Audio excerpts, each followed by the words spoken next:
Capítulo 1. A sabedoria dos antigos. Quando a história escrita teve início, há cerca de 50 séculos, a humanidade aprendera muito mais do que aquilo que os nossos ancestrais primitivos sabiam. Seres humanos em muitas partes diferentes do mundo tinham descoberto não só como utilizar as peles dos animais e das aves como roupa, mas também como tecelã, algodão e linho para fazer tecidos.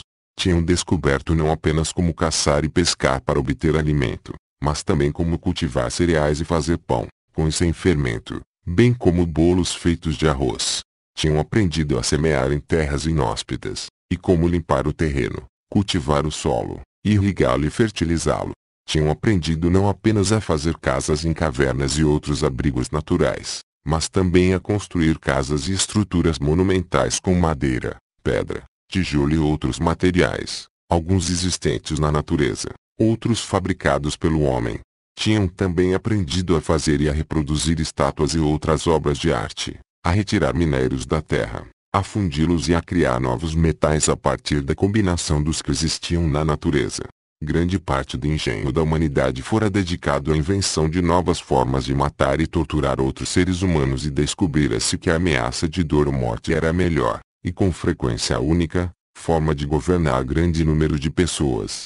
Em várias partes do mundo, no Egito, na Mesopotâmia, na Pérsia, na Índia, na China, tinham sido criados, ou estavam ao caminho de ser formados, impérios para dominar vastas áreas e milhões de súditos. Estes impérios impunham a lei ao seu povo, a qual representava certa dose de paz e de segurança contra a violência de outros povos como eles. Contudo, não ofereciam segurança contra os próprios dominadores, que governavam através da violência e de estratagemas, e cuja vontade era absoluta. Quase por toda parte, sacerdotes, cuja tarefa era interpretar a igualmente absoluta e despótica vontade dos deuses, juntaram seus governantes temporais para manter o povo submisso. Os governados submetiam-se, pois não tinham alternativa. Provavelmente nem sequer imaginavam uma alternativa. Não havia lugar no mundo onde os indivíduos pensassem que poderiam governar-se a si próprios, em vez de dominarem os outros ou de serem dominados por eles. Em resumo, em todo lado se vivia um estado de guerra, entre um povo e outro, e entre um governante e seu povo. Por todas as partes, tal como escreveu Tucídides, os fortes faziam o que queriam e os fracos sofriam o que tinham de sofrer. Não havia outro juiz que não a força, e a justiça e o direito reproduziam sempre o interesse do mais forte. Mesmo assim, a raça humana prosperou e cresceu em número, competindo com os animais maiores pelo domínio. Deram início à tarefa de livrar o planeta dos inimigos, tal como eram chamados, o tigre dentes de sabre, o mamute e dezenas de outras espécies. Por volta do segundo milênio antes da era cristã, quase todos os animais maiores tinham sido exterminados, domesticados ou considerados caça. Em outras palavras, eram utilizados para o prazer, para o trabalho ou como alimento. Num pequeno canto do mundo, surgiu uma raça de homens que se denominavam judeus e que defendiam uma nova história da criação. No início, dizia este povo, o Deus Uno criara o paraíso, de onde o homem, por sua culpa, ou antes, por culpa da mulher, fora expulso. A partir daí, Deus disse ao homem que teria de trabalhar para sobreviver. Mas, como Deus gostava do homem, deu-lhe a terra e tudo o que esta continha para seu sustento e sobrevivência. A exploração dos reinos animal e vegetal era assim justificada por uma lei divina. Isso também era a lei da força, sendo a justiça o interesse do mais forte. Como era divina, era justa. Egito ou os primeiros impérios cresceram nos principais vales dos rios da África e da Ásia. O Egito, que se acreditava ter nascido do Nilo, foi provavelmente o primeiro de todos. Organizou-se e unificou-se a certa altura entre 3100 e 2900 a.C. e permaneceu um estado semi-independente durante cerca de 3000 anos, até a conquista romana em 30 a.C. A perseverança espantosa e, sem dúvida, única do Egito durante 3 milênios pode, em parte, ser justificada pela relativa falta de competição do país, devido ao isolamento geográfico. Estava cercado por desertos praticamente intransponíveis por 3 lados, por isso as invasões, quando ocorriam, atravessavam o Istmo do Suez. Essa faixa estreita de terra podia ser defendida com facilidade. Houve outros impérios que gozaram de isolamento, mas não duraram. Os egípcios tinham um grande segredo, que não esqueceram ao longo de 30 séculos. Receavam e odiavam a mudança e evitaram-na sempre que possível. Ao Estado egípcio faltava muito daquilo que hoje em dia consideramos essencial a um governo eficaz, mas funcionou bastante bem. Nunca um povo aceitou de forma tão completa a regra: se funciona, não tentemos mudar. Assim que conseguiram estabelecer um reino e uma economia baseada na agricultura, tornada possível pelas cheias anuais do Nilo, os governantes do Egito, junto com os súditos, tornaram-se ferozmente determinados a evitar qualquer tipo de progresso. E, em 3.000 anos, conseguiram evoluir muito pouco. Tal como todos os impérios antigos, o Egito organizava-se em princípios hierárquicos. Os deuses encontravam-se no topo da hierarquia. Abaixo destes, estendia-se a vasta Assembleia dos Mortos. No fundo da hierarquia estava a humanidade como um todo, a qual representava, basicamente, os egípcios. O faraó ocupava uma posição única e poderosa, devido ao seu lugar entre a humanidade e os mortos acima, e os deuses acima dos mortos. Nesta hierarquia de seres, era o único ser individual, o único elo de ligação entre o mundo vivo dos humanos e o mundo dos espíritos. O faraó era humano, mas também era mais do que humano, não pela sua pessoa, mas em virtude do papel desempenhado na hierarquia cósmica. Era receado, adorado e obedecido, pois não o fazer era desafiar tudo, incluindo a regularidade das inundações do rio, das quais dependia a vida da comunidade, e a Marte, a ordem social. Nessa sociedade extremamente conservadora e presa à tradição, a ordem era essencial. A agricultura egípcia era eficiente e produtiva, em parte devido ao solo fértil que o grande rio trazia todos os anos. Assim, existia habitualmente um excesso de mão de obra. Segundo a interpretação egípcia da ordem social, ninguém devia ficar ocioso, sendo o excesso utilizado para projetos de construção imensos. A edificação das grandes pirâmides, ao longo de um período de 400 anos, de cerca de 2.700 a.C. a cerca de 2.300 a.C., seria um desafio às capacidades modernas. Contudo, os egípcios nem sequer tinham ferramentas de metal com que trabalhar a pedra. As facas e os cinzéis eram feitos de obsidiana, um vidro negro vulcânico. Por mais desencorajadores que fossem os desafios físicos, os econômicos ultrapassaram-nos. O exército de trabalhadores, os quais, na sua maioria, não eram escravos, parece ter trabalhado voluntariamente. Porque os egípcios eram tão conservadores e ligados à tradição. Porque a ordem social era tão importante que levava ao sacrifício da mudança e de todo tipo de progresso. Foi porque o rio que dera origem à sociedade manteve seu curso inalterado. Foi um hábito em que os egípcios caíram nos primórdios da sua história, um hábito impossível de quebrar. Ou haveria qualquer coisa no temperamento egípcio que levou este povo notável a escolher o caminho da imutabilidade na procura da imortalidade desejada por todos os homens? É difícil, se não mesmo impossível, responder a estas questões. Um fato tem de ser tomado em consideração: ao manter o conservadorismo extremo, o antigo Egito parece ter estado apaixonado pela morte. Os homens viviam com o objetivo único de morrer e empregavam a vida e a fortuna a fim de se preparar para a morte. Contudo, a morte não era como a concebemos, sendo antes uma espécie de imortalidade fantasmagórica. Os mortos rodeavam-nos, estando presentes no ar, no solo, nas águas do Nilo. Essa presença dava certo conforto a este antigo povo fluvial. Talvez isso não responda à questão sobre o motivo de os egípcios serem como eram. Provavelmente, basta dizer que ainda hoje muitos indivíduos adotam a atitude egípcia perante a vida, preferindo o estatuto social a quase qualquer mudança, mesmo que esta acabe por se revelar uma melhoria. Em outras palavras, os egípcios agiam de um modo fundamentalmente humano. O que surpreende é apenas o fato de todos eles agirem da mesma maneira. É também importante reconhecer a sabedoria da sua postura. A mudança unicamente pelo bem da mudança é um princípio duvidoso. Se a vida é aceitável tal como ela é, para que mudá-la? A partir do ponto de vista dos tiranos, esta é a mais importante de todas as regras a seguir. Para um tirano, qualquer mudança é sempre para pior. Assim, os egípcios descobriram um segredo de grande valor para os tiranos dos séculos seguintes, algo que os déspotas dos nossos dias não esqueceram.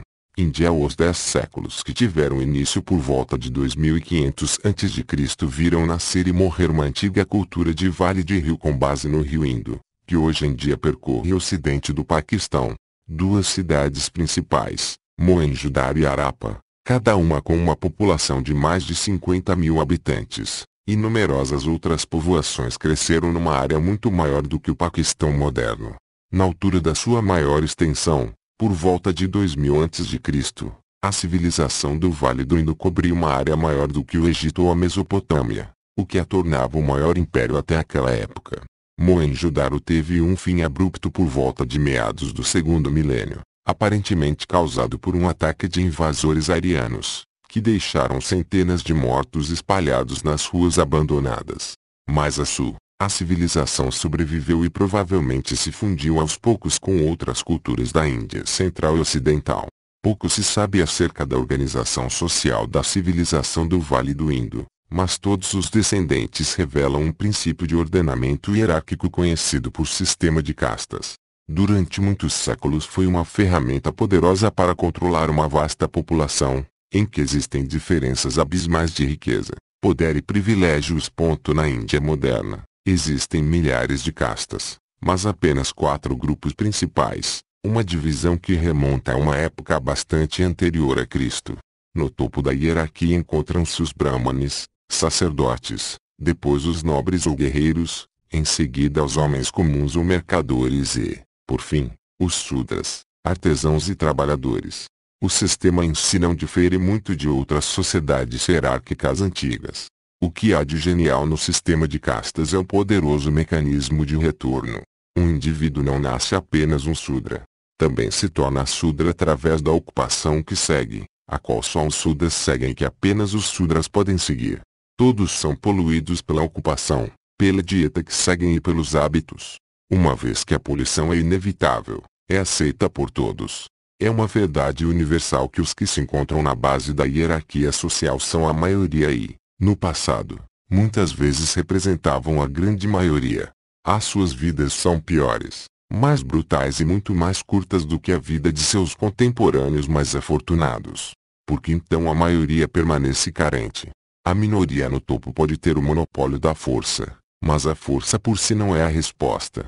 É preciso encontrar um sistema de diferenciação social em que todos, e não apenas alguns, acreditem. A aceitação universal do sistema de castas garante sua perpetuação. É fácil culpar os indianos por viverem sob um sistema de castas quando nós não o fazemos. Todavia, as classes sociais possuem muitas afinidades com as castas da Índia. Muitas vezes, os membros das classes mais baixas sentem pertencer a elas. O mesmo se passa com os membros das classes mais altas. Os elementos de qualquer classe sentem-se profundamente desconfortáveis na companhia de pessoas de outra classe. Existem certas ocupações que os elementos da classe alta não seguem e o mesmo é válido para os indivíduos das classes baixas. As várias classes também consomem alimentos distintos de forma diferente e têm outros hábitos na vida familiar, nos relacionamentos amorosos e assim sucessivamente. As culturas antigas do subcontinente indiano podem ter sido as inventoras desta forma poderosa de manter a ordem social. Contudo, após sua descoberta não foram os únicos a utilizar o princípio. Ainda hoje ele floresce. A diferenciação de classes é o maior inimigo do também grandioso conceito da igualdade social. É igualmente muito mais antigo. China. A colonização humana do território que é hoje a China tem cerca de 350.000 anos. A primeira dinastia de que ainda hoje se tem registros históricos, os Shang, dominou uma grande parte da China moderna entre cerca de 1750 a.C. a 1111 a.C. Neste ano, os Zhou, um povo súdito dos Shang, derrotaram-nos e fundaram uma dinastia que durou até 255 a.C. Seguiram-se tempos agitados, que terminaram com a primeira unificação verdadeira da China, no ano 221 a.C. Isto foi conseguido pelos Xin, um dos 4 ou 5 povos diferentes, mas bastante próximos, que habitavam a região. O rei adotou o nome Shi Huangdi, primeiro imperador soberano. Seu domínio definiu a China a partir dessa altura. Em épocas posteriores, por vezes a China dominou outros territórios, mas as terras de Shi Huangdi permaneceram a área indivisível da China. O novo imperador começou imediatamente a consolidar a sua vantagem. O primeiro grande projeto foi construir uma rede de estradas. O segundo envolveu a ligação e o fortalecimento das muralhas que protegiam as fronteiras do norte. Centenas de milhares de homens trabalharam no que talvez tenha sido o mais grandioso projeto de construção alguma vez levado a cabo. A muralha, que se estendia por cerca de 2.500 quilômetros desde o Golfo de Chile até o Tibete, foi completada em pouco mais de 10 anos. Ao longo de 2 milênios, na mente dos chineses, a Grande Muralha definia a fronteira entre a civilização e o barbarismo. A mais importante mudança realizada por Shi Huangdi teve a ver com a organização social. De um só golpe, aboliu o feudalismo que moldara a sociedade chinesa durante 1000 anos e substituiu por uma complexa burocracia estatal, baseada nos princípios de Confúcio. Confúcio nasceu em 551 a.C. e morreu em 479. Membro da nobreza empobrecida, ficou órfão e cresceu pobre. Embora em grande parte tenha sido autodidata, ficou para a história como o homem mais erudito do seu tempo. Apesar deste feito e de seus outros méritos, não conseguiu obter uma posição que desse margem de manobra para seus talentos. Assim, reuniu um grupo de discípulos à sua volta e começou a ensiná-los. Acabou por ser o mais famoso professor de história chinesa e um dos homens mais influentes de todos os tempos. A doutrina de Confúcio é complexa e mudou bastante ao longo dos séculos. Um princípio básico não mudou, que é o de toda a eminência se dever basear unicamente no mérito. Segundo Confúcio, são a capacidade e a excelência moral, e não o nascimento, que tornam um homem adequado à liderança. O mérito baseava-se na erudição. Em séculos posteriores, quando o confucionismo se tornou a ortodoxia do Estado, baseava-se no conhecimento dos textos de Confúcio. Shi Huangdi estava cheio de ensinamentos confucianos e baseou a nova burocracia no seu princípio de excelência moral. A entrada na burocracia devia basear-se apenas no mérito, exceto no que dizia respeito aos cargos mais elevados, reservados à família do imperador. Estava-se muito longe do feudalismo que a nova burocracia viera a substituir, onde o poder era conseguido através do nascimento e do poderio militar. Os senhores feudais não cederam sem luta. Em especial, certo número de intelectuais opôs-se à abolição do sistema antigo. Shi Huangdi não tolerou qualquer dissidência. 460 intelectuais descontentes foram torturados e depois enterrados vivos. Foi uma atitude chocante, pois até então os intelectuais sempre tinham estado a salvo da fúria dos tiranos chineses. Ainda mais chocante foi a ordem do imperador de que todos os livros fossem queimados, com exceção dos relacionados com o direito, a horticultura e a medicina herbária. Apenas este estranho trio de assuntos estava a salvo. Todos os outros tipos de conhecimento eram perigosos e foi banida a especulação sobre qualquer outro gênero de conhecimento. Acima de tudo, Shi Huangdi desejava ser imortal. Todas as divindades que pudessem de alguma forma ser úteis na concretização deste desejo foram aduladas à conta do Estado e enviaram-se mensageiros por todo o império, em busca de um elixir da vida. Nenhum foi encontrado e o imperador morreu apenas 12 anos depois de ter fundado seu Estado. O império desmoronou-se após a morte de Shi Huangdi, mas as sementes da unidade tinham sido plantadas. As inovações de Shi Huangdi acabaram por se revelar cruciais para a tarefa de dominar uma nação tão grande como a China, naquela altura, entre cerca de 200 a.C. e 200 d.C., a maior e mais populosa do mundo. Estas incluíram a criação e manutenção de uma burocracia mais ou menos baseada no mérito, sendo este determinado pela erudição, o controle cuidadoso da economia, conseguido através de projetos de construção em massa que absorviam qualquer excesso de mão de obra, e a noção de que a maior parte do conhecimento era perigoso. Os chineses nunca se esqueceram destes três princípios. 2000 anos depois de Shi Huangdi, o presente regime comunista segue-os a todos. Mas estes princípios foram adotados por outros tiranos históricos e até mesmo por alguns regimes democráticos. Até há bem pouco tempo, A entrada no Ministério das Relações Exteriores britânico dependia do conhecimento de grego e de latim e da capacidade de traduzir textos clássicos para uma prosa elegante em língua inglesa. Partia-se do princípio de que se um homem era capaz de aprender bem o grego e o latim, poderia aprender qualquer outra coisa igualmente bem, incluindo diplomacia. A maioria dos regimes totalitários dos nossos dias envolveu seus povos em projetos de construção imensos, em parte para a glória do regime, em parte para que ninguém sofresse ou desfrutasse da insatisfação do desemprego. Os tiranos da história tentaram também isolar o povo de todo tipo de conhecimento, exceto o mais prático. Uma população esclarecida procurará sempre alcançar a liberdade e a justiça, exatamente aquilo que os tiranos não lhes desejam conceder. Mesopotâmia. Os mais antigos exemplos de escrita chinesa datam da dinastia Shang, séculos 18 a 12 a.C.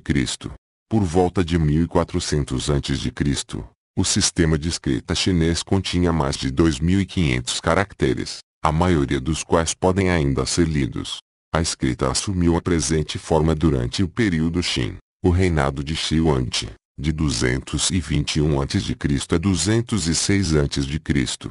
A escrita chinesa é também a precursora do japonês e do coreano escritos, embora as línguas faladas sejam completamente diferentes.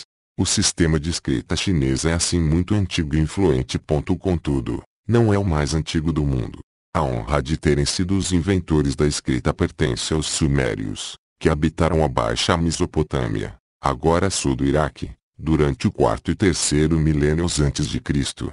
O Tigre e o Eufrates, os dois grandes rios da Ásia Ocidental, nascem nas montanhas da Turquia Ocidental e correm para sudeste, através do norte da Síria e do Iraque.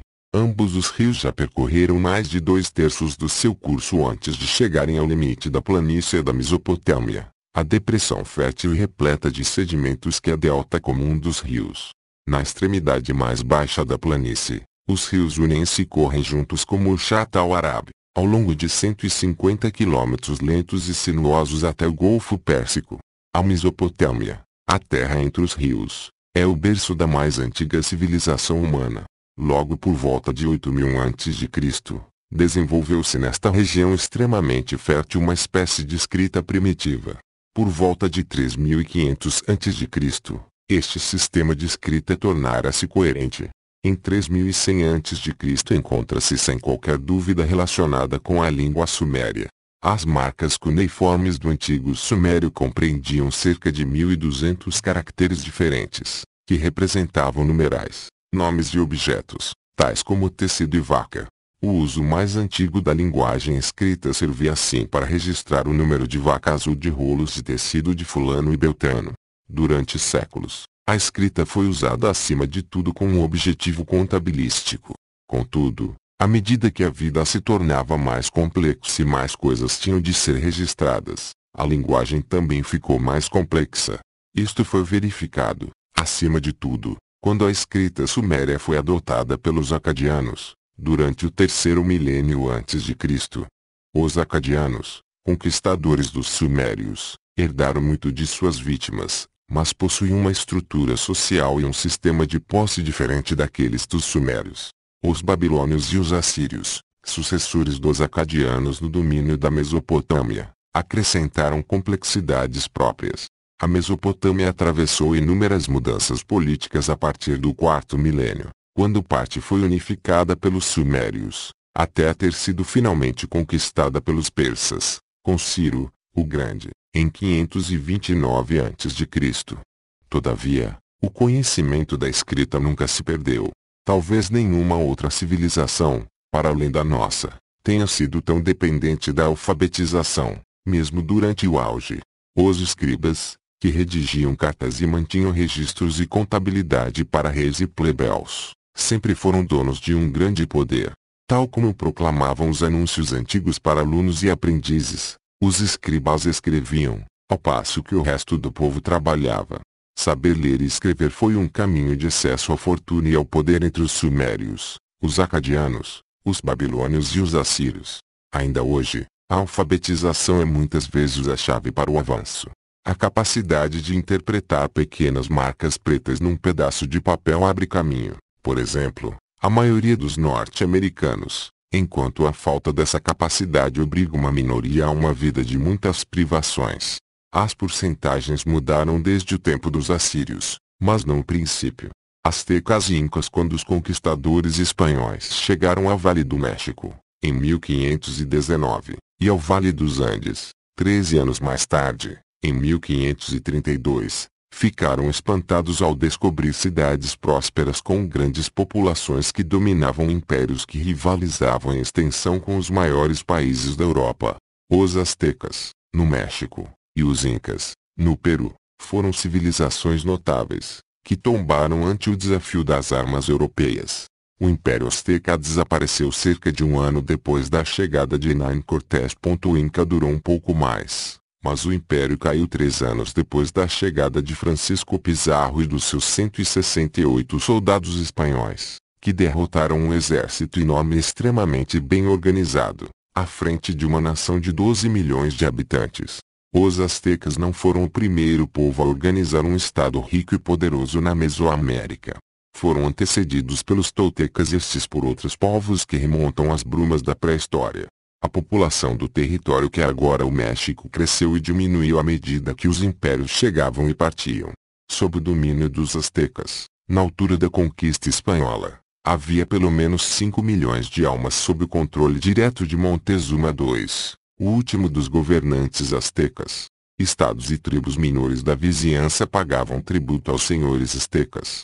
Os aztecas tinham descoberto a escrita, possuíam um calendário extremamente preciso e conseguiam edificar construções grandes e belas com pedra, embora não usassem ferramentas de metal. Talvez as suas conquistas mais notáveis tenham sido no campo da agricultura. Praticavam um sistema intensivo de diversificação de culturas, apoiado por um sistema de irrigação complexo. Cultivavam muitos cereais, legumes e frutos desconhecidos dos conquistadores espanhóis. Hoje em dia, cerca de 60% de todos os alimentos do mundo descendem das plantações do México e do Peru de 500 anos atrás. O Império Inca estendia-se desde a moderna Quito, no Equador, até a moderna Santiago, no Chile, uma distância de mais de 4.800 quilômetros. Tal como os aztecas, os incas eram ricos, embora parecessem gostar de ouro e de prata mais pela sua beleza do que pelo valor monetário que os espanhóis viam nesses metais. Quando perceberam a loucura dos espanhóis pelo ouro, os incas prontificaram-se a dar-lhes todo o ouro que quisessem, para que se fossem embora. Os espanhóis não partiram e os incas desapareceram. Os incas eram grandes construtores e a bela cidade de Machu Picchu, no seu pico majestoso nos Andes peruanos, é um dos centros arqueológicos mais emocionantes do mundo. Pizarro nunca entrou lá, pois os próprios incas já tinham esquecido a cidade quando o conquistador chegou a Cusco, a capital, em 1532. Só foi descoberta por acaso pelo explorador norte-americano Hiram Bingham, em 1911. Ficara vazia durante 500 anos, por uma razão qualquer que provavelmente nunca viremos a descobrir. Os incas também foram bons construtores de estradas, tendo criado um sistema de vias reais que ligava todas as cidades do império, subindo e descendo encostas e montanhas ao longo de milhares de quilômetros. Mas os incas nunca descobriram a roda, por isso as estradas eram construídas apenas para viagens a pé e por vezes subiam e desciam as encostas das montanhas através de uma série de degraus escavados na rocha. Os incas também nunca descobriram a escrita. Viveram durante muitos séculos a poucas centenas de quilômetros das civilizações da Mesoamérica, mas não sabiam nada sobre elas, nem sobre suas conquistas. Seu conhecimento e suas capacidades em alguns aspectos são tão extraordinários como sua ignorância em outros. Porque os espanhóis foram capazes de destruir duas civilizações prósperas tão rápida e facilmente, de modo a que hoje pouco se saiba sobre elas e quase nada sobreviva, exceto as ruínas de edifícios monumentais, um punhado de ornamentos em ouro dos milhões que foram fabricados e os alimentos que cultivavam. Este último elemento está longe de ser insignificante. A resposta poderá estar nos princípios que regiam ambos os impérios. O medo e a força dominavam os dois impérios. Tanto os aztecas como os incas foram arrivistas. Em ambos os casos, uma minoria impiedosa e semi-bárbara dominara uma civilização anterior e provavelmente decadente. Tendo feito a conquista através do uso implacável do poder militar, estes novos governantes não viam por que não utilizá-lo para governar. Não se deram ao trabalho de tentar conquistar o amor e a lealdade dos dominados. Não tinham nada que desejassem dar aos súditos, além de certa dose de segurança contra as necessidades e contra os inimigos exteriores. Mas o inimigo interior, os próprios governantes, era mais temível do que qualquer ameaça externa, e o preço cobrado pela satisfação das necessidades acabou por se revelar muito alto. Foi pago com o sangue de crianças e jovens. Estas civilizações impiedosas do passado recente praticavam sacrifícios humanos. Entre os astecas, o número de sacrificados foi espantoso. Nos últimos anos antes da conquista espanhola, 1.000 das melhores crianças e jovens eram oferecidos todas as semanas. Vestidos com trajes magníficos, eram drogados e levados degraus acima até os altares no topo das altas pirâmides. Um sacerdote, de faca ensanguentada em riste, abria os trajes, fazia uma incisão rápida, levava outra mão ao interior do corpo e retirava o coração, ainda batendo, que exibia ao povo reunido na praça mais abaixo. 1.000 por semana, muitos deles capturados em incursões às tribos vizinhas no Vale do México. 1.000 das melhores crianças e jovens por semana, amontoados em prisões à espera da sua vez. Não admira que todos os inimigos dos astecas se apressassem a juntar-se aos conquistadores espanhóis, para ajudá-los a derrubar esse regime brutal. Não que isso tivesse sido muito útil para os aliados fervorosos, pois também foram escravizados pelos conquistadores vitoriosos. Os incas não sacrificavam regularmente grande número de seres humanos, mas, sempre que morria um imperador inca, as baixas eram terríveis. Centenas de donzelas eram drogadas, decapitadas e enterradas com o governante morto. Centenas de outras morriam sempre que o Estado enfrentava um problema ou decisão difícil. Os sacerdotes impassíveis declaravam que apenas dessa forma poderiam agradar aos deuses para que estes os ajudassem. Assim, os belos rapazes e moças morriam nos altares fétidos. Pizarro não teve aliados que o ajudassem, pois os incas tinham conquistado todos os que estavam ao seu alcance. Mas contendas dinásticas internas tinham dividido os incas em um governante, que lutava com a família rebelde, acolheu os espanhóis, que julgava terem vindo ajudá-lo. Foi aprisionado e executado, e o restante dos pretendentes ao trono rapidamente debandou. No espaço de 50 anos, a população de 12 milhões caiu para 500 mil. Com milhares de índios morrendo todas as semanas nas minas do topo dos Andes, sacrifícios ao desejo persistente da monarquia espanhola por ouro e prata. Sacrifício humano. Sacrifício, um dos rituais religiosos mais fundamentais e onipresentes, foi ou é praticado em quase todas as religiões que já existiram. Encontramos uma grande quantidade de tipos de seres vivos ou outras coisas que são ou foram sacrificados, bem como no próprio ritual. No sacrifício central de todas as religiões antigas, o objeto sacrificial era normalmente um animal, de modo geral valioso, um boi ou um carneiro, cuja força ou virilidade eram oferecidas a um deus, em troca de uma dádiva divina de força ou virilidade. Muitas vezes, entidades inanimadas, como vinho ou água, pão ou milho, assumiam o lugar do sacrifício vivo. Todavia, de certa forma, estas entidades não eram inanimadas. Possuíam uma espécie de vida, que lhes era dada pelo Deus, e que regressava à divindade na esperança de que essa mais uma vez oferecesse vida ao vinho ou ao milho.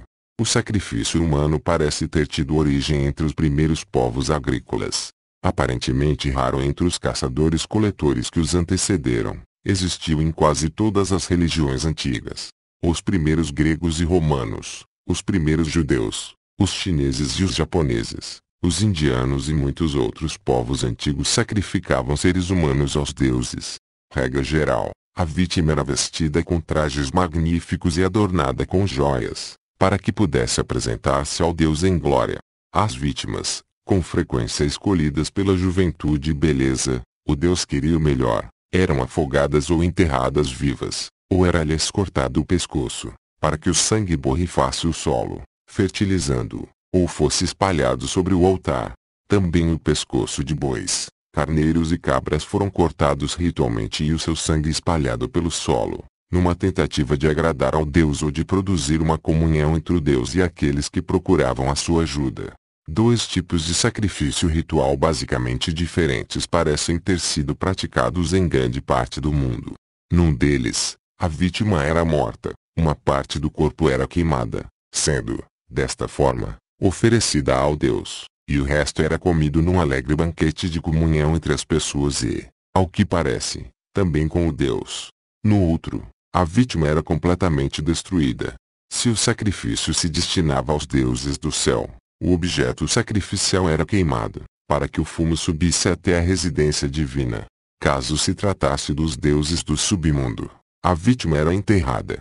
Homero revela que o primeiro tipo de sacrifício era comum entre os aqueus que participavam no cerco de Troia. Em muitas ocasiões na Ilíada, bois e touros são sacrificados, o sangue espalhado pelo solo e a gordura lançada às chamas, para que o fumo ritual possa subir aos céus.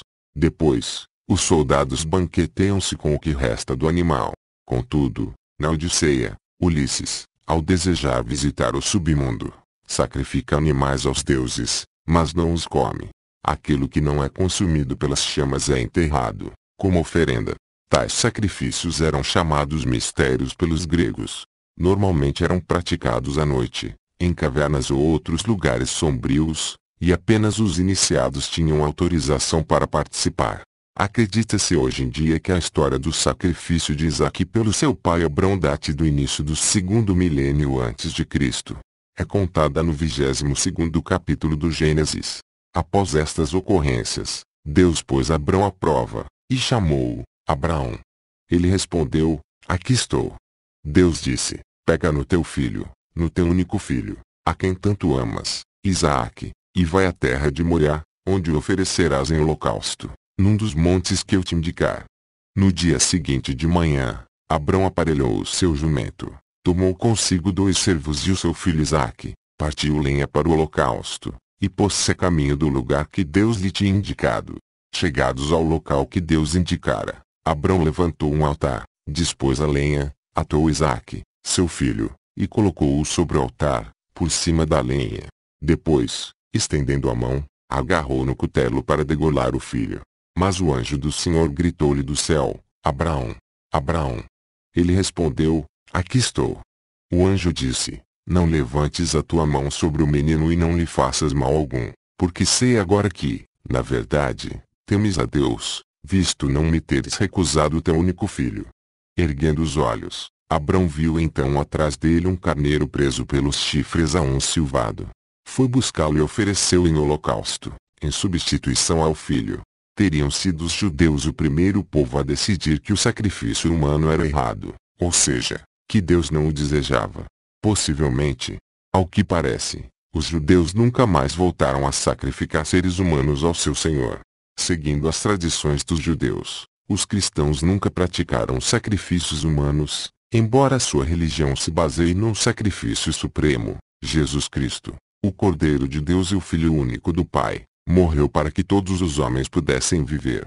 Pelo menos para os católicos romanos, este sacrifício supremo é repetido em cada missa, pois Jesus está presente no vinho, sangue, e no pão, carne, consumidos em comunhão com Deus e com o restante dos participantes no ritual. Entre as outras grandes religiões do mundo, também o budismo e o islamismo nunca praticaram sacrifícios humanos desde o seu início até os nossos dias. Se pelo menos a lição primordial dada por Deus a Abrão fosse conhecida pelos astecas e pelos incas, e pelos muitos outros povos de um tempo mais primitivo. Judaísmo. Abrão foi o fundador do judaísmo. O relato da sua vida no Gênesis, embora hoje se considere que não é totalmente histórico, não deixa de estar de acordo com fatos históricos do início do segundo milênio antes de Cristo. Segundo a narrativa, Abraão, seu pai Terá, seu sobrinho Lote e sua esposa Sara deixaram a Ur dos Caldeus, no sul da Mesopotâmia, e viajaram lentamente, sempre sob as ordens e o olhar atento de seu Deus, em direção à terra de Canaã, os atuais Israel e Líbano. Após a morte de Terá, Abrão tornou-se o patriarca e estabeleceu-se uma aliança entre ele e Deus. Esta aliança, ou promessa, envolvia a certeza de que a descendência de Abrão herdaria a terra de Canaã. Houve mesmo a tal viagem entre Ur, um lugar real, e Canaã, outro lugar real. A parte da narrativa bíblica, existem razões históricas e arqueológicas para se pensar que sim. Porque Abrão deixou Ur. Estaria fugindo de perseguições religiosas, procurando novas oportunidades econômicas, ou teria sido levado por alguma ordem divina, real ou imaginária. Qualquer que tenha sido o motivo, poucos séculos depois havia muitos judeus em Canaã, que adoravam um Deus, Javé. Num mundo repleto de religiões politeístas, tinham se tornado monoteístas, provavelmente os primeiros na história do mundo. De início, Javé era o Deus de Abraão, Isaac e Jacob. Será que isso significava que não era o Deus da humanidade, o Deus Uno? É impossível determinar o momento em que Javé, ou Jeová, assumiu o caráter universal que possuía no tempo de Jesus e que possui até hoje. Basta dizer que o Deus de Abraão, em tempos talvez uma deidade tribal e, como tal, talvez a maior, entre muitas, é agora o Deus Uno adorado por judeus, cristãos e muçulmanos quase por todo o mundo. Segundo a crença judaica, os judeus foram o povo escolhido por Deus. O que significou isso para eles? Acreditavam que tinham sido escolhidos por Deus para terem uma relação especial e permanente com Ele. Esta relação envolvia três coisas. Primeiro, foi-lhes dada a lei, os mandamentos que Moisés recebeu no Monte Sinai, as regras de dieta, comportamento e interação social incluídas na Torá, ou livros sagrados, a palavra de Deus. Depois, receberam a promessa, ou aliança, de que Deus nunca os abandonaria ao longo da história e que garantiria o seu sucesso no percurso terreno. Em terceiro lugar, Deus exigiu-lhes que fossem testemunhas da sua existência, bondade e justiça. Este testemunho teria de ser levado por todos eles aos outros povos do mundo. A história do judaísmo e dos judeus é longa, complicada e repleta de sangue e lágrimas. Eles foram testemunhas da verdade do Deus Uno, mas também negaram esse Deus e seus profetas quando estes chegaram, pelo menos segundo os cristãos e os muçulmanos. Tentaram viver em paz com o resto da humanidade, mas tão feito tem sido difícil por inúmeras razões. No nosso tempo sofreram com o Holocausto e com a inimizade constante dos vizinhos árabes de Israel. Os judeus continuam, em sua essência, o mesmo povo teimoso e dedicado, sempre defendendo as mesmas três coisas. Primeiro, são um povo da lei, tal como foi apresentada nos livros sagrados de Moisés. Segundo, foi o povo eleito por Deus, com quem tem uma aliança eterna. Terceiro, são testemunhas da eternidade de Deus. A sabedoria antiga dos judeus, passada de pai para filho por quase 4.000 anos e ao mesmo tempo dada ao resto da humanidade, é complexa. Todavia, pode ser resumida nestes três grandes conceitos. Cristianismo. Jesus Cristo era judeu e aceitou sem hesitar todas as três coisas que herdou dos antepassados. No entanto, mudou tudo. Nascido em Belém, numa manjedoura, pois não havia vagas na estalagem, no dia 25 de dezembro do ano pelo qual grande parte do mundo passou a medir a passagem do tempo que se seguiu, Jesus de Nazaré foi proclamado por alguns como Rei dos Judeus. Morreu no Monte Gólgota, o lugar do crânio, em Jerusalém, na sexta-feira santa do ano 30 depois de Cristo. Morreu numa cruz, tendo sua morte sido em parte culpa do governador romano da província. Segundo a crença cristã, ele em seguida desceu ao inferno, salvou as almas justas, ou seja, levou para o paraíso as almas de Adão e Eva e dos patriarcas, e depois ressuscitou na manhã do terceiro dia após a sua morte, o qual é celebrado por todos os cristãos do mundo como o Domingo de Páscoa. Jesus disse que não mudaria um ponto ou uma vírgula da lei judaica, mas acrescentou-lhe uma espécie de lei adicional, baseada no amor, segundo suas palavras, e não apenas na justiça. Isto é interpretado pelos cristãos como significando que, através da sua própria morte, Jesus obteve para a humanidade o perdão do pecado original de Adão e Eva e a promessa de vida eterna no paraíso, pelo menos para todos os que acreditassem em seu novo testemunho, ou testamento, da existência e da bondade de Deus. A mais forte exposição da nova doutrina está incluída no Sermão da Montanha, onde Cristo descreveu as modificações à lei de Moisés. O Evangelho segundo Mateus fala desta famosa ocasião em que Jesus subiu a uma montanha e ensinou os discípulos, dizendo: Bem-aventurados os pobres em espírito, porque deles é o reino dos céus. Bem-aventurados os que choram, porque serão consolados. Bem-aventurados os mansos, porque possuirão a terra. Bem-aventurados os que têm fome e sede de justiça, porque serão saciados. Bem-aventurados os misericordiosos, porque alcançarão misericórdia. Bem-aventurados os puros de coração, porque verão a Deus. Jesus falava quase sempre em parábolas, as quais necessitavam de interpretação, tanto naquela época como hoje em dia. A sabedoria de algumas destas parábolas, mesmo sendo profunda, talvez não seja muito diferente da sabedoria de outros antigos professores religiosos. Mas havia também uma essência única nos ensinamentos de Jesus enquanto homem.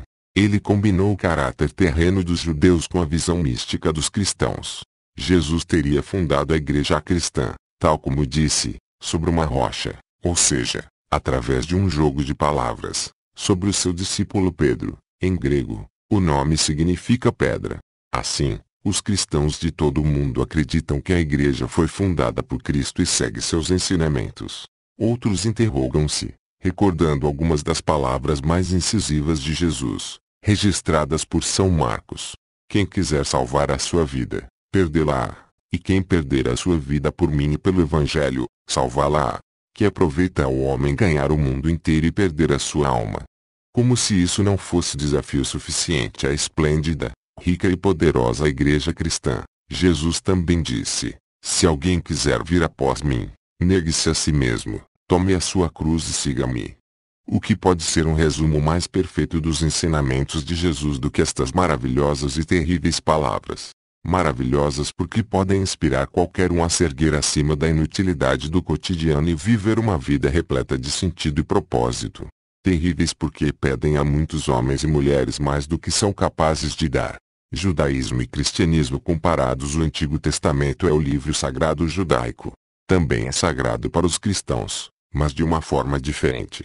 Além de ser lido como a história dos judeus, de onde nasceu Jesus Cristo e a religião por ele fundada, é lido pelos cristãos como profecia da vinda de Cristo. Todos os acontecimentos no Antigo Testamento são vistos como tendo duplo sentido. Por exemplo, ao mesmo tempo que o sacrifício de Isaque é visto como símbolo do fim do sacrifício humano realizado pelos judeus, é também entendido como o presságio da paixão de Cristo. Abrão oferece o seu único filho como sinal de obediência. Ao passar no teste, o filho é salvo. Deus Pai oferece o seu único filho para que todos os homens fiquem livres do pecado original. O filho também sobe ao céu, onde se senta à direita do Pai. O Deus judaico é um Deus da ira, sendo a justiça sua característica. O Deus cristão, embora também julgue os vivos e os mortos, é um Deus de misericórdia. A humanidade foi redimida pelo sacrifício de Cristo e alcançará a derradeira salvação. Os cristãos aceitaram a noção de que os judeus tinham sido escolhidos por Deus como testemunhas de seu domínio sobre a humanidade.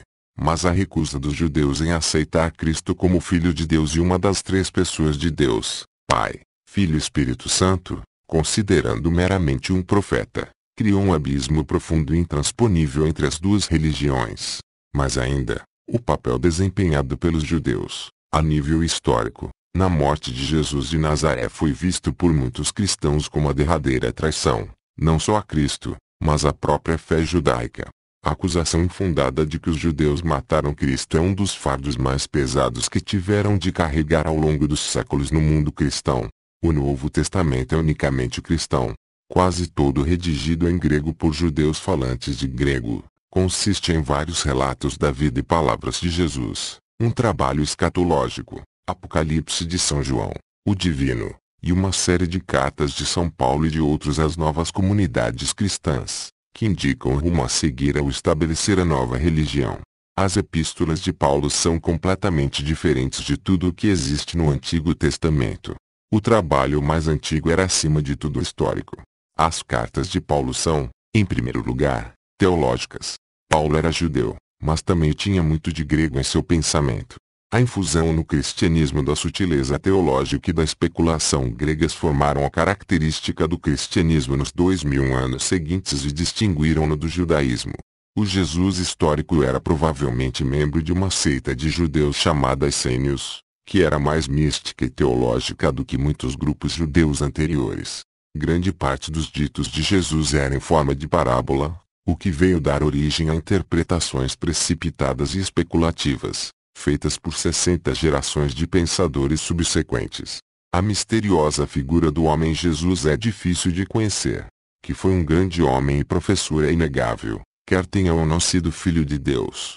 Islamismo nascido em Meca por volta de 570 d.C., Maomé não chegou a conhecer o pai e perdeu o avô com 8 anos. Esta orfandade dupla deixou sem protetor e guia masculino na sociedade patriarcal da Arábia da Idade Média. Um homem inferior teria provavelmente acabado por vir a ser uma insignificância histórica. No entanto, quando morreu em Medina, em 632, Maomé conseguira não apenas fundar uma nova religião e unir todos os árabes numa só nação, mas também inspirar um fervor, 20 anos depois de sua morte, que levaria os seus seguidores a conquistar a maior parte dos impérios bizantino e persa e, no espaço de 100 anos, a criar um império terrestre que rivalizava em tamanho e organização com o Império Romano no seu auge. Por volta de 610, quando tinha cerca de 40 anos, Maomé recebeu a primeira mensagem direta de Deus. Esta chegou na forma de uma visão de um ser majestoso, mais tarde identificado com o anjo Gabriel, que lhe anunciou: "És o mensageiro de Deus." Isto marcou o início da sua grande carreira como mensageiro, ou profeta. Desde esse momento até a morte, Maomé recebeu revelações a intervalos regulares, mensagens verbais que acreditava terem origem direta em Deus. Essas revelações acabaram por ser coligidas e registradas, vindo a se tornar o Alcorão, as sagradas escrituras do islamismo. Maomé começou por pregar à família direta e aos amigos mais próximos, mas logo se viu atacado por opositores em Meca, o próspero centro da Arábia na época. Passados 10 anos, tornou-se aparente que sua posição se tornara muito difícil, e ele começou a planejar sua fuga da cidade natal. No dia 24 de setembro de 622, a data da Hégira, ou emigração, trocou Meca por Medina, acompanhado por cerca de 75 seguidores. O calendário islâmico começa nesse ano, o ponto de partida tradicional de sua história. Maomé foi admirado pelos contemporâneos devido à sua coragem e imparcialidade, tornando-se exemplo de caráter virtuoso para os muçulmanos posteriores. Fundou não só um Estado, mas também uma religião que eventualmente viria a ser adotada por quase 1 bilhão de pessoas. Sua severidade e seriedade morais são quase únicas no seu tempo. É um dos mais notáveis e carismáticos homens da história. Judaísmo, cristianismo e islamismo comparados. Meca possui uma grande comunidade judaica durante a vida de Maomé, que foi certamente influenciado por ela e aprendeu muito com os historiadores e pensadores judeus. Era também versado nas tradições cristãs. Aceitava Abrão como primeiro patriarca, sendo Abraão um homem santo nas 3 religiões, e acreditava que Cristo fora o maior dos profetas antes dele próprio. Mas não aceitava a pretensão de Jesus, ou a pretensão dos seguidores de Jesus, de que era filho de Deus. Pelo menos no início, Maomé via tanto o judaísmo como o cristianismo de uma forma acima de tudo compreensiva. Os judeus e os cristãos eram povos do livro, recebendo por isso permissão para ter autonomia religiosa. Contudo, eram obrigados a pagar um imposto per capita, o que levou muitos a se converterem ao islamismo no século após a morte do profeta. Seu estatuto era muito diferente daquele dos pagãos, obrigados a escolher entre a conversão e a morte. Desde o início, o islamismo foi uma fé guerreira e feroz. Sua manifestação exterior era o jihad, ou guerra santa. Esta fé estabeleceu uma linha clara entre os muçulmanos e o resto do mundo, e a sensação de comunidade fechada e fraternal assim criada levou a vitórias rápidas e absolutas sobre sociedades e culturas menos unidas. Cristo, em suas palavras a São Pedro acerca do dinheiro pago em impostos, estabelecer uma distinção clara entre aquilo que é de César e aquilo que é de Deus. Em outras palavras, existem 2 reinos distintos, o religioso e o secular, que não têm de estar em conflito, mas que também não devem ser confundidos. O judaísmo reconhecia uma distinção semelhante, mas o islamismo não. No começo, O islamismo adquiriu seu ethos característico enquanto religião que unia tanto o espiritual como o temporal numa única comunidade e procurava controlar não só a relação individual com Deus, mas também as relações sociais e políticas entre os semelhantes. Cresceu assim não apenas uma instituição religiosa islâmica, mas também uma lei e um Estado islâmicos. Apenas no século XX, e somente em alguns países islâmicos, a Turquia, por exemplo, se fez alguma distinção entre o religioso e o secular. O poder enorme que o Ayatollah Khomeini exerceu no Irã pode ser explicado pelo fato de unir em si mesmo, como imã, a liderança política e religiosa da nação. Como tal, não foi diferente de muitos líderes islâmicos antes dele. Será que estas três religiões ligadas, mas em eterno conflito, ainda possuem uma mensagem viável e essencial para a humanidade? Bilhões de pessoas em todo o mundo acreditam e dizem que sim. Embora tenham morrido 6 milhões de judeus no Holocausto da Segunda Guerra Mundial e a cultura judaica europeia tenha sido quase totalmente exterminada, o judaísmo sobrevive enquanto compromisso vital para milhões de homens e mulheres em Israel, na Rússia, nos Estados Unidos e em outros países. O cristianismo, em suas inúmeras manifestações, atrai talvez mais fiéis do que qualquer outra religião. O islamismo assistiu a um renascimento recente, com a recuperação, por parte de movimentos conservadores, em muitos países de práticas tradicionais, incluindo a lei da Sharia tradicional, a sujeição das mulheres e o controle total da educação pelos líderes religiosos. O jihad conquistou uma força renovada, e uma nova sensação de irmandade entre os muçulmanos de todo o mundo parece se espalhar. Budismo. O primeiro império indiano surgiu por volta de 325 a.C. A dinastia Maurya, assim chamada devido a Chandragupta Maurya, seu fundador, dominou o subcontinente ao longo de vários séculos. No seu auge, sob o domínio de Asoka, que governou entre os cerca de 265 a.C. e 235 a.C., este primeiro Estado indiano organizado teria provavelmente incluído uma área de mais de 1,5 milhão de quilômetros quadrados e uma população de mais de 50 milhões de habitantes. Pouco depois de Asoka ter subido ao trono, e tal como era próprio de um novo monarca, foi executada uma campanha militar. Ele saiu vitorioso, mas suas conquistas não o tornaram feliz. Em vez disso, foi afligido pelo sofrimento causado pelas campanhas, tanto aos vitoriosos como aos conquistados. Na época de sua iluminação, Asoka teria provavelmente cerca de 30 anos de idade. Siddhartha Gautama, o Buda iluminado, nasceu por volta de 563 a.C. numa família nobre do norte da Índia. Ele se casou e viveu no luxo, mas, aos 29 anos, reconheceu o destino do homem, que é envelhecer, adoecer e morrer. Devastado pela tristeza, começou a procurar uma forma de aliviar a dor da vida. Deixou a esposa e o filho bebê e vagueou para o sul até o reino Magadha, na esperança de encontrar professores que lhe pudessem responder às suas questões sobre o significado do sofrimento.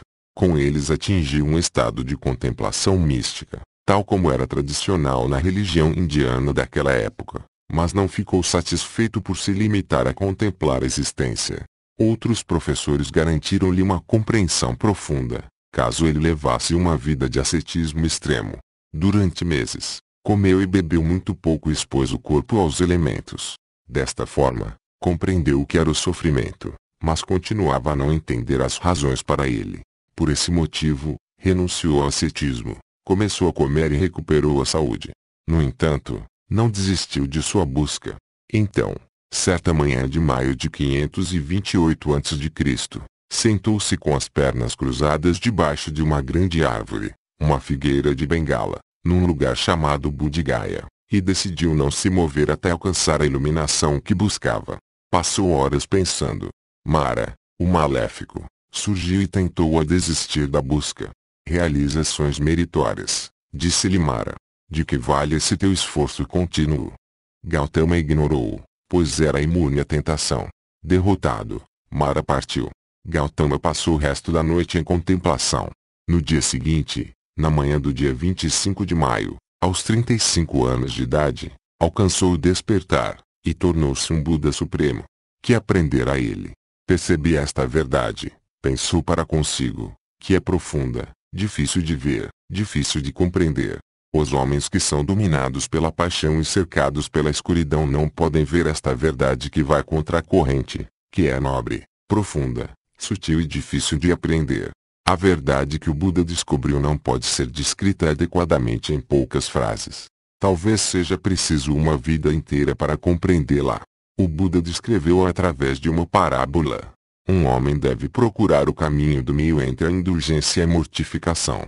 Este caminho, conhecido como nobre caminho óctuplo, consistia na visão correta, no pensamento correto, na palavra correta, na ação correta, no modo de vida correto, no esforço correto, na atenção correta e na concentração correta.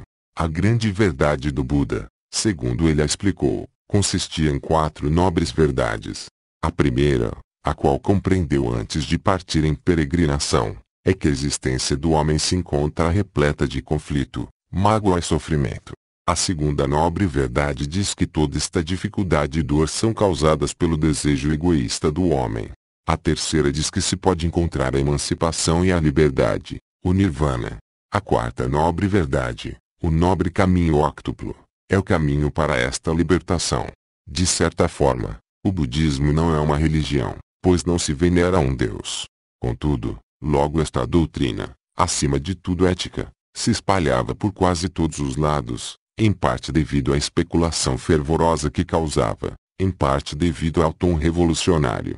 O Buda, um homem de entendimento profundo e de grande compreensão e compaixão, defenderá que todos os homens eram iguais no seu destino comum. Opusera-se, assim, à noção de casta. Seus seguidores levaram este princípio de igualdade social por todo o sul da Ásia, dando origem a problemas políticos e a progressos políticos iluminados em muitos estados antigos. Após a própria iluminação, que lhe chegou 300 anos depois da morte do Buda, o imperador Asoka renunciou à guerra e à violência, procurou estabelecer a paz com o povo e com os vizinhos e inaugurou o que mais tarde viria a ser considerado a Era de Ouro da Índia. O budismo continuou a desempenhar um papel vital na política de muitos países asiáticos. Sua ênfase na igualdade social e a doutrina de que muitos males humanos são causados pela pobreza inspiraram movimentos reformistas liberais em inúmeros locais. Os budistas também apoiam habitualmente as aspirações de movimentos nacionalistas contra regimes coloniais ou contra o domínio de grupos étnicos hostis ou contrários. Assim, o budismo continua a ser um dos sistemas de pensamento ético mais ativos do mundo. Isso acontece mesmo não sendo os budistas uma maioria em lado nenhum, exceto na Birmânia. Porém, o poder místico do pensamento de Buda mantém uma antiga influência sobre a mente dos seres humanos. Lições do passado. A maior parte dos antigos reinos e impérios nasceu do tumulto causado pelos conflitos entre famílias, aldeias ou tribos. Para quase todos eles, a criação de ordem política e social foi a tarefa mais importante. Com frequência, a ordem era imposta somente através do uso da força. Quando ameaçada com uma morte imediata e dolorosa, a maioria das pessoas, tanto naquela época como hoje em dia, permanece sossegada e obediente, durante tanto tempo quanto a força se mantiver. Assim, o problema passou a ser como manter a ordem quando a força não estava presente, algo impossível em todo lugar ao mesmo tempo. Vimos que a solução egípcia implicava aversão à mudança. As coisas tal como estão podem não ser perfeitas, mas é provável que qualquer alteração seja para pior. Os egípcios levaram este princípio mais longe do que qualquer outro povo até hoje. Todas as civilizações o adotaram até certo ponto. A solução indiana envolveu a criação de um sistema de castas. Basicamente, isto significava a aceitação geral de que o nascimento de alguém explicava e justificava sua posição social. Este é também um princípio útil, pois não pode haver dúvidas quanto ao nascimento de um indivíduo. Os meus pais foram quem foram. Assim, eu sou quem e aquilo que sou. Se não parece justo que os privilegiados sejam sempre os mesmos, de pai para filho, ao longo das gerações, o mesmo acontecendo a quem não tem privilégio algum, a resposta é que a ordem social, aquilo que os egípcios chamavam Ma'at, vale qualquer que seja o preço ao nível de injustiça. Qual é a alternativa? Nada, exceto tumultos e conflitos permanentes, que acabam sempre por levar à destruição. Os chineses justificaram as desigualdades sociais de uma forma nova. O nascimento por si só não qualifica um homem para nada. Apenas quem for inerentemente superior poderá avançar na vida e ocupar uma posição mais elevada. Este princípio não tinha de ser seguido em todos os lugares ao mesmo tempo. Fazia sentido que o imperador reservasse à família as posições mais importantes. Era prático. Quem se oporia? Mas a ideia de que os superiores o eram por o merecerem teve ampla aceitação. Talvez fosse mais difícil aceitar a noção de que a superioridade deveria ser exibida através de um conhecimento profundo dos textos confucianos. Mas teria de haver um teste objetivo dessa superioridade e os textos de Confúcio eram melhores do que inúmeros outros testes passíveis de serem usados. Hoje em dia, a superioridade é demonstrada pelos altos resultados obtidos com um tipo diferente de teste objetivo, os chamados SAT, testes de avaliação de conhecimento. Estes testes não têm nada a ver com Confúcio, mas o princípio é o mesmo. À medida que a alfabetização se desenvolveu nas várias civilizações da Mesopotâmia, transformou-se num gênero de teste de superioridade diferente. A alfabetização não estabelecia a posição social ou política de um indivíduo. Em vez disso, era a porta de entrada para uma minoria poderosa que controlava grande parte dos assuntos do Estado, tanto públicos como privados. A alfabetização garantiu o controle sobre os sistemas de informação da sociedade, algo desde sempre crucial para a vida das sociedades, atingindo o auge hoje em dia. Estima-se que a indústria da informação represente mais de metade do produto interno bruto dos modernos estados industriais. A informação era um negócio florescente na antiga Mesopotâmia. Nos nossos dias, é o maior de todos os negócios. É um fato curioso, mas inegável, que todos os grandes professores e fundadores de religiões cujas doutrinas nos chegaram se opunham aos princípios de organização social aqui enumerados. Todos foram rebeldes, revolucionários, lutaram contra os interesses e poderes do seu tempo. Não teremos então de concluir que a sua rebeldia explica, pelo menos em parte, o sucesso conseguido. Abrão e os outros patriarcas e profetas judeus começaram por proclamar que seu deus tribal era o maior de todos os deuses e acabaram por insistir que apenas havia um Deus, Jeová, para todos os homens. Os politeístas pagãos veneravam sempre pelos menos dois tipos de deuses, os bons e os maus. Os deuses bons eram responsáveis por tudo de bom que acontecia, enquanto os maus eram responsáveis pelas coisas más. Adorar estes últimos era reconhecer a sua existência, o que por sua vez era a tentativa de evitar a influência destes deuses.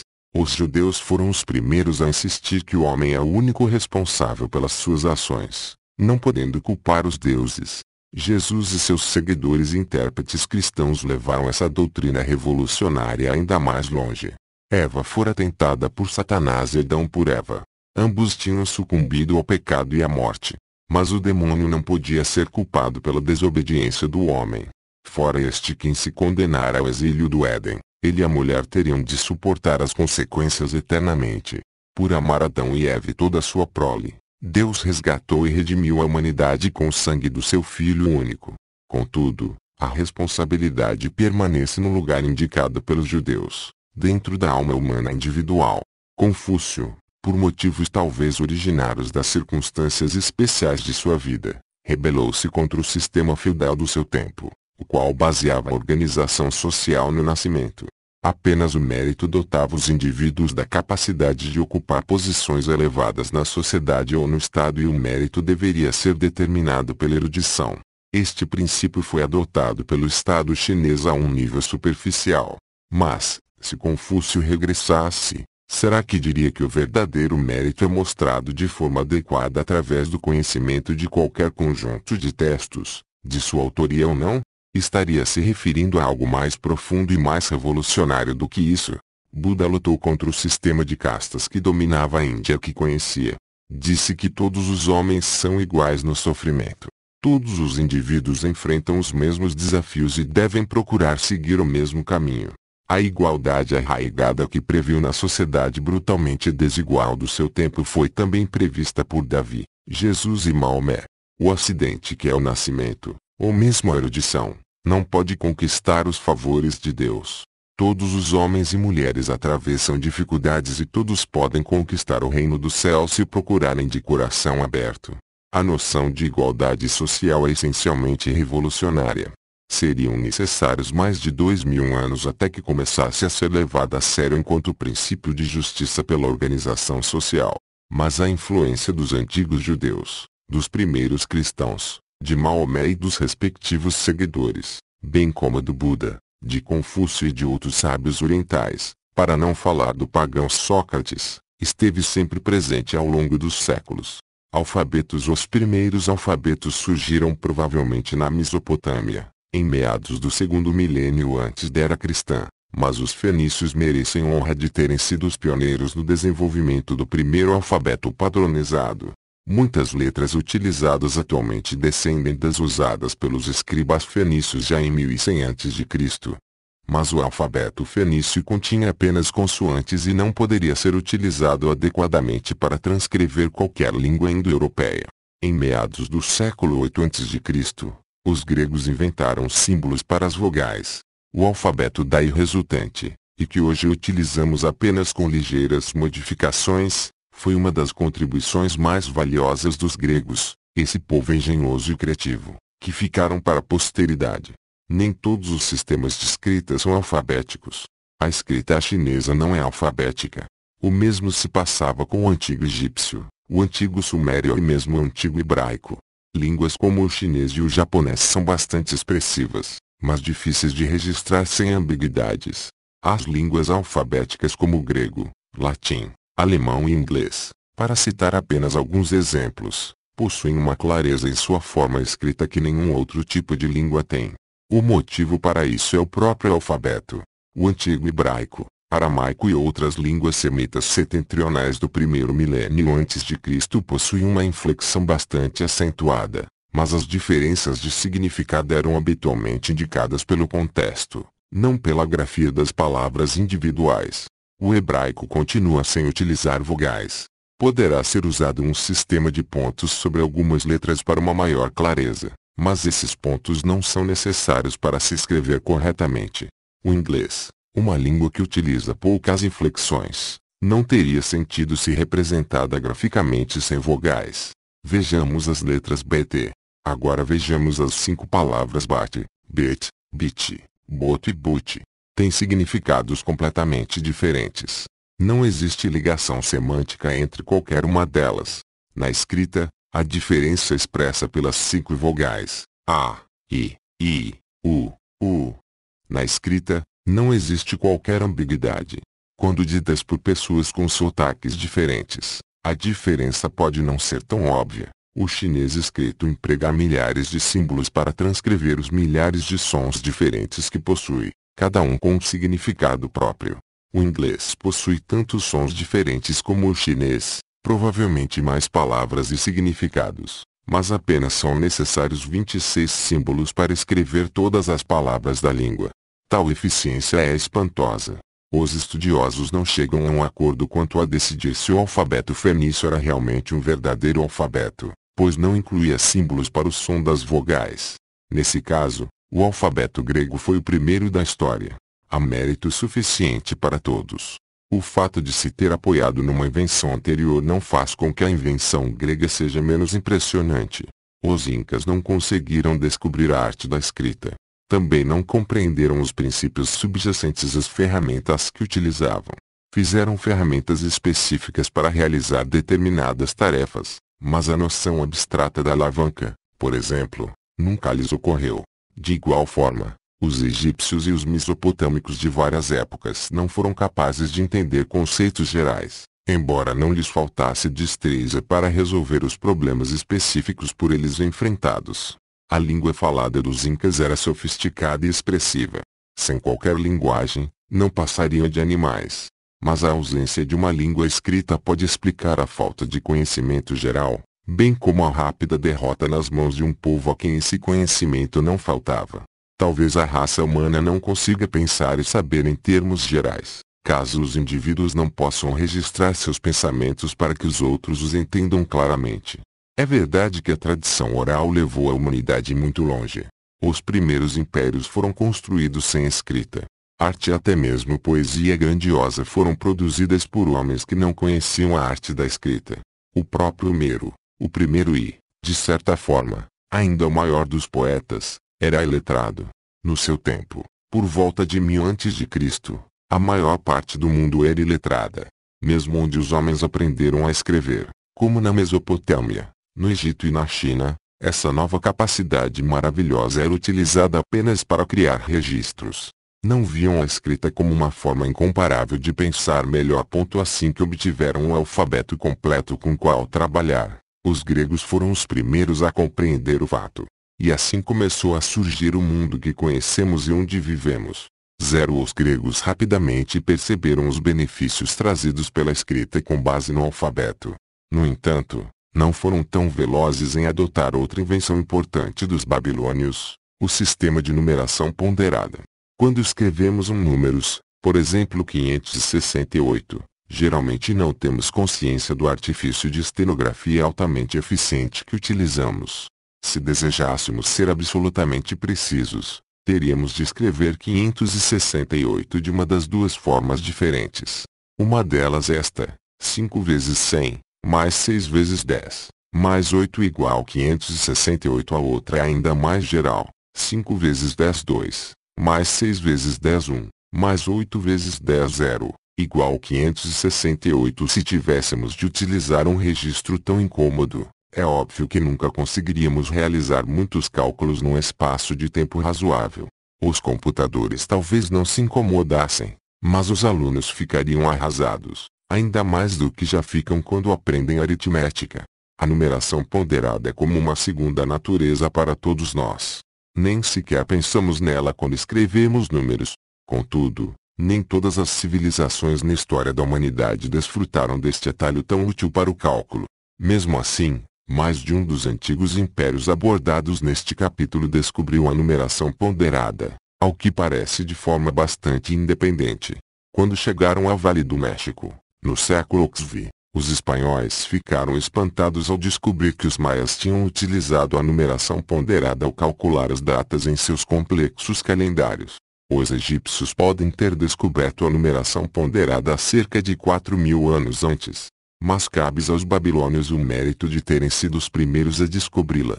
Os sumérios e os babilônios eram calculadores formidáveis, quando a maior parte do resto da humanidade ainda contava pelos dedos, se é que o faziam. Segundo o historiador Eric Temple Bell, o uso da numeração ponderada no sistema sexagesimal, um sistema que tinha uma base de 60, em vez de 10, pode ter surgido logo em 3500 a.C. Durante muito tempo, os babilônios foram incapazes de evitar a ambiguidade que surgia em outro tipo de números, por exemplo 508. Para nós, este número não parece muito diferente de 568. Contudo, durante séculos foi um quebra-cabeça para os babilônios, bem como para os egípcios. O número 508 pode ser escrito da seguinte forma: 5 vezes 100, mais 0 vezes 10, mais 8 igual 508. Para nós, isto não apresenta qualquer problema. Para os babilônios, era um dilema. Não entendiam o que fazia nenhum 10 no meio deste número. Assim, era frequente não se darem ao trabalho de registrar que não havia nada na posição das dezenas. A numeração ponderada falha quando as posições não são ocupadas em todas as circunstâncias, mesmo não existindo nada em determinada posição. No número 508, o símbolo 0 é de extrema importância. Se omitirmos, 508 passa a 58. Os babilônios omitiam-no com frequência, o que tinha como resultado cálculos extremamente confusos, caso não se prestasse grande atenção ao contexto.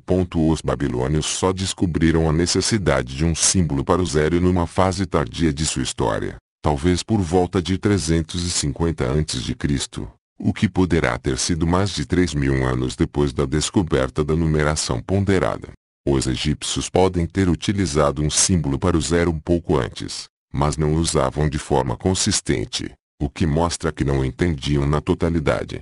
Após 350 a.C., as tabelas babilônicas de números astronômicos, todos no sistema sexagesimal, utilizavam com regularidade um símbolo 0. Os astrônomos gregos tardios, até Ptolomeu no século II d.C., seguiram a prática babilônia, chegando mesmo a empregar o símbolo para representar zero. No entanto, mantiveram também o sistema numérico sexagesimal para a astronomia, o qual, apesar dos benefícios da numeração ponderada, era desnecessariamente inconveniente. Por volta de 1200 d.C., ou talvez alguns séculos antes, os hindus começaram a usar o 0, no seu sistema decimal.